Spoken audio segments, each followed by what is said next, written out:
Welcome to Fascial Planes. For our intent, we are going to paint a picture of how these fascial planes are our support system as we move.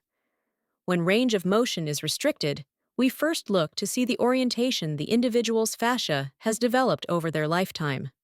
From this information, we choose the movement dynamics needed to facilitate the hydration of these fascial planes, to ensure the individual experiences life to the best of their ability. Let's begin with our superficial front line. Mobilization occurs through this line when we go into spine extension, hip extension, ankle extension, and cervical rotation. Stabilization occurs when an individual sits and stands for extended periods of time, as it provides core stability as well as support through the thighs. For our superficial backline, mobilization occurs when our spine and neck are in flexion and our legs are in extension with ankles in flexion. This line can be grounded through a force applied to the forehead to provide more stability. Our deep front line is mobilized through a lateral intercostal breath, in addition to movement.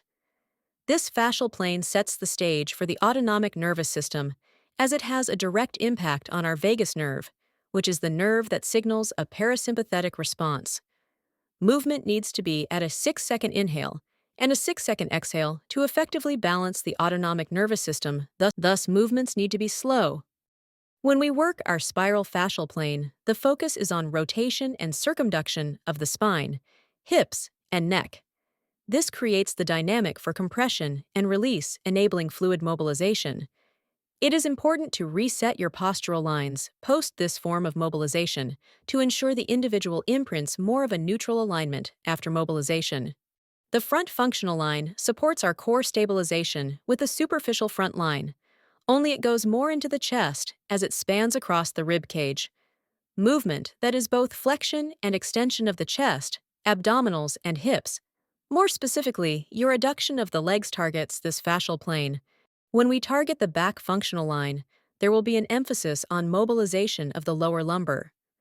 Extension and flexion of lower lumbar region, with hip extension through glute and hamstring engagement for compression and release, specifically improves fluid mobilization, as the tissue in the sacral region is known to thicken as we age.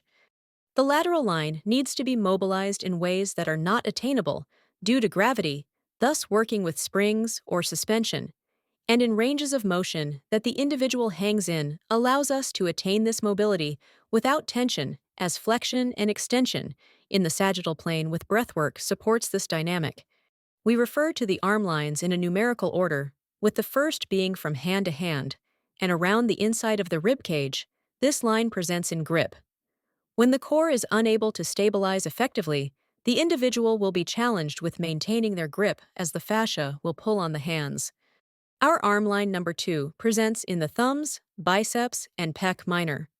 Specifically moving in a motion to focuses on stabilizing from the thumbs facilitates this motion.